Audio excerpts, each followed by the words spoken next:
The choke point of the world is on fire. What you are about to see is a second-by-second analysis of a flashpoint event that has pushed the United States and Iran to the razor's edge of all-out war. This is not a drill. This is not a simulation. This is the kinetic reality of the last 12 hours in the Strait of Hormuz. We have acquired verified combat footage, satellite imagery, and signals intelligence intercepts that paint a terrifying picture of a meticulously planned ambush and the devastatingly violent American response. The global economy is already in free fall. The time for speculation is over. The time for analysis is now. The transit began as routine. Task Force 50, centered on the supercarrier USS Gerald R. Ford, was conducting a scheduled passage from the Persian Gulf into the Gulf of Oman, a demonstration of presence, a commitment to freedom of navigation. On board the carrier and its escorts, the Ticonderoga-class cruiser USS Normandy, and a screen of Arleigh Burke-class destroyers including the USS Ramage and USS McFall. The posture was Condition 3, wartime cruising, a heightened state of readiness, but not yet a call to battle stations. The strategic calculus was simple.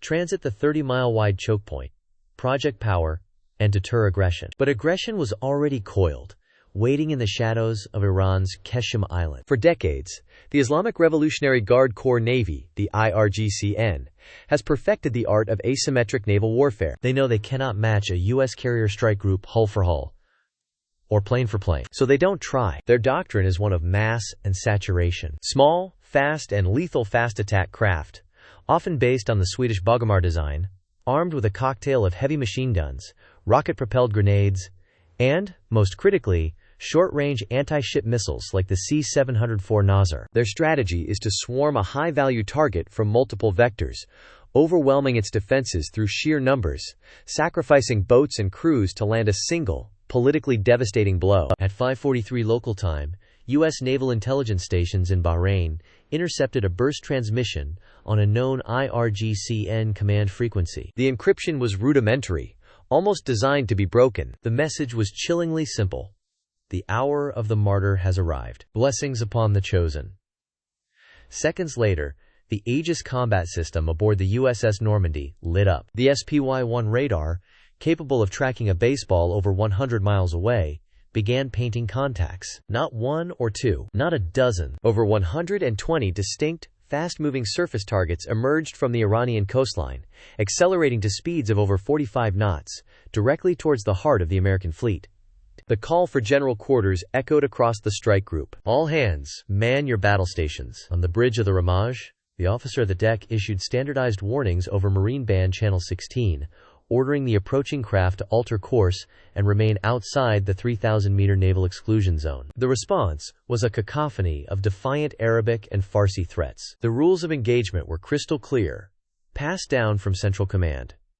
Do not fire unless fired upon, or unless a craft demonstrates clear hostile intent and enters the final 500-meter defensive perimeter. The lead elements of the swarm, a wolfpack of 10 boats, deliberately crossed the 3,000-meter line. The USS McFall maneuvered to intercept, its 5-inch naval gun trained on the lead vessel. A single, non-lethal warning shot was fired, a geyser of water erupting 100 meters in front of the boat's bow. It was the final signal to de-escalate. The IRGC boat did not slow. Instead, a figure stood, shoulder to launcher, and a streak of smoke and fire erupted from the small craft. It was an RPG, an inaccurate but unambiguously hostile act. The time for warnings was over. The engagement was now kinetic. The response was not proportional. It was overwhelming. Before the RPG could even reach its apex, the Forward Close-In Weapon System, or CIWS, on the McFall came to life. Nicknamed Sea-Whiz, its 6-barreled 20mm Gatling gun, guided by its own independent radar, acquired, tracked, and engaged the target in less than a second. A sound like tearing canvas ripped across the water as the system unleashed 75 tungsten penetrator rounds per second. The IRGC boat didn't just explode. It vaporized in a cloud of metal, fuel, and fire. One target down, 119 to go. The battle for the Strait of Hormuz had begun. What followed was a symphony of controlled, networked violence. The entire carrier strike group acted as a single, integrated weapon. As the IRGC swarm pressed its attack, some boats began launching their Nasr anti-ship missiles. On the USS Normandy and the carrier itself, The commanders didn't wait. RIM-116 rolling airframe missiles, lightweight infrared homing interceptors, leapt from their launchers, streaking out to meet the inbound threats, detonating them in mid-air with precise fragmentation warheads. The sky was filled with the crisscrossing contrails of missiles and the blossoms of premature explosions. Meanwhile, the air boss on the USS Ford had launched the alert flight. Within minutes, 2 F/18E Super Hornets were airborne, followed closely by an EA-18G Growler electronic warfare aircraft. The Growler's mission was paramount. It saturated the battlespace with jamming signals, blinding the IRGCN's coastal radars, and severing the command and control links to their boats. The swarm, once a coordinated attack, was now a collection of disoriented, isolated units. This allowed the Super Hornets to become apex predators. Armed with AGM-65 Maverick missiles and 20mm Vulcan cannons, they descended upon the swarm. The footage from their targeting pods is clinical and brutal. One by one, boats were targeted, struck, and annihilated. The pilots were not engaging sailors.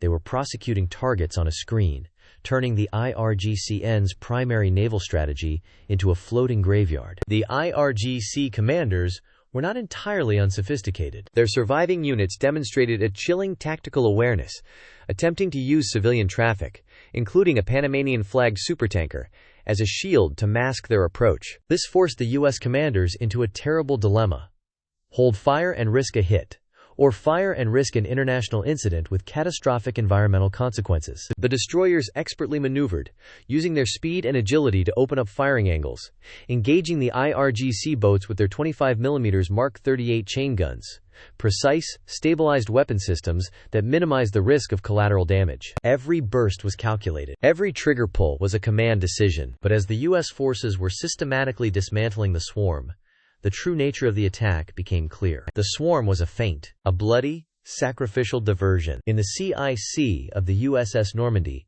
the tactical action officer saw it first. A new radar contact, appearing suddenly over the Iranian coast. It was low, fast, Mach 0.8, and on a direct intercept course for the single most valuable asset in the entire U.S. Navy, the USS Gerald R. Ford. The contact's signature was unmistakable. It was a Noor anti-ship cruise missile, a land-based, domestically produced variant of the Chinese C-802. The swarm was baiting. The real hook was now in the water, and it was just 90 seconds from impact. There was no panic in the Normandy's Combat Information Center. There was only process. The Aegis system, a fusion of powerful computers and advanced radar, had already calculated the firing solution. SPY-1 has firm track. Weapon engaged. Bird away. The order was given. On the forward deck of the cruiser, a hatch on the Mark 41 vertical launch system blew open. With a deafening roar and a plume of white smoke, a Standard Missile-2, a multi-million-dollar shield, rocketed into the sky. It pitched over, its booster falling away, as it accelerated to over 3 times the speed of sound, climbing to intercept the sea-skimming threat from above, where its seeker had a clear view against the backdrop of the water. Those 90 seconds felt like an eternity for every soul in the strike group. The Noor missile flew just meters above the waves, a tactic designed to hide it in the sea clutter and defeat radar systems. But Aegis was designed for exactly this threat. The SM-2, guided by continuous updates from the Normandy, dove towards its target. The combat footage shows a distant, silent flash on the horizon. A moment later, a voice in the CIC announced, with cold professionalism, "Splash 1. No further threats detected." The missile was destroyed. The carrier was safe, but the attack had proven the IRGC's point.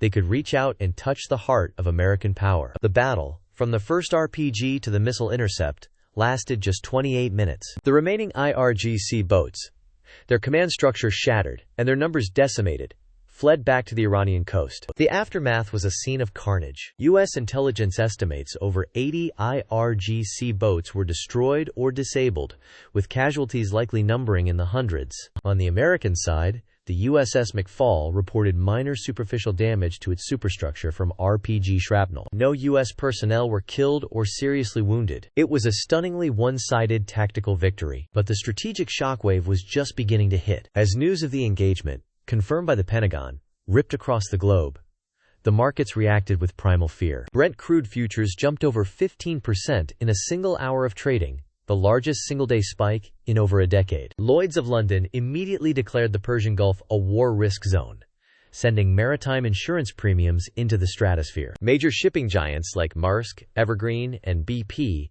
announced an immediate suspension of all transits through the strait. In a matter of minutes, the flow of nearly a fifth of the world's daily oil supply and a third of its liquefied natural gas was paralyzed. The kinetic attack had transformed into an act of global economic warfare. But as intelligence analysts at Fort Meade began sifting through the terabytes of data collected during the engagement, SIGINT, COMINT, and wreckage analysis, a deeply disturbing new possibility emerged. The initial command, the Hour of the Martyr, was not authenticated with the correct high-level encryption codes used by the IRGC's top command in Tehran. It originated from a regional naval district commander, a known hardliner who had previously been reprimanded for unauthorized aggressive posturing. The data suggested the unthinkable.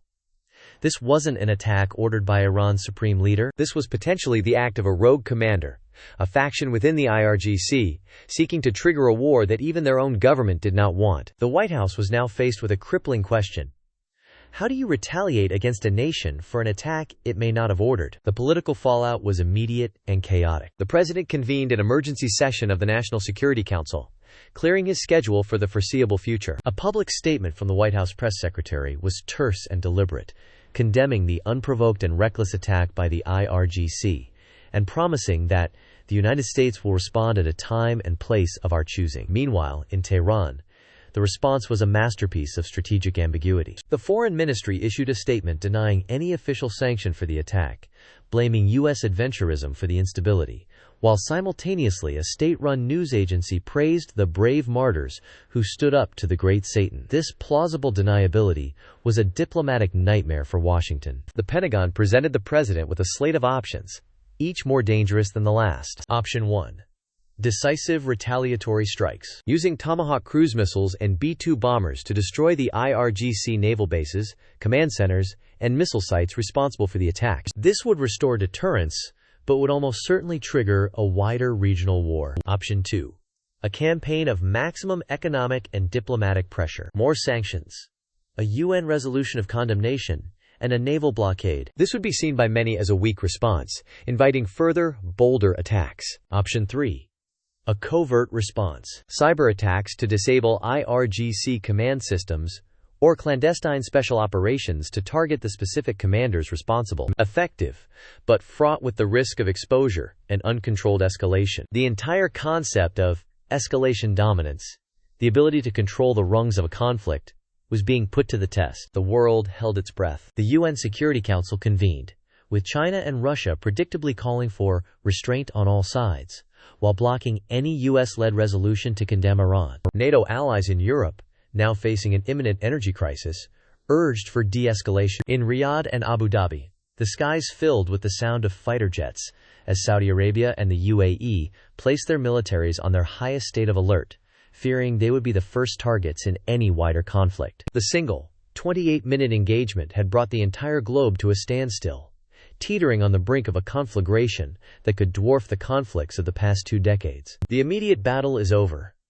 but the war of nerves has just begun. The rogue commander theory has introduced an element of terrifying unpredictability into an already volatile equation. Is the Iranian regime fracturing from within, with hardline elements no longer under central control? Or is this a sophisticated ploy of plausible deniability, a way for Tehran to test American red lines without leaving fingerprints? The actions taken in the next 24 to 48 hours by Washington and Tehran will not only determine the fate of the region, but will also dictate the stability of the global order. The Strait of Fire has been temporarily extinguished, but the embers are glowing hotter than ever. The critical question we must now ask is this: was this a calculated test of U.S. resolve orchestrated by Tehran, or was it the first shot in an accidental world war, triggered by a rogue zealot beyond his government's control? Let us know your analysis in the comments below. The situation is developing. Stay subscribed to Breaking the Front for real-time updates. We are your frontline source in an increasingly dangerous world.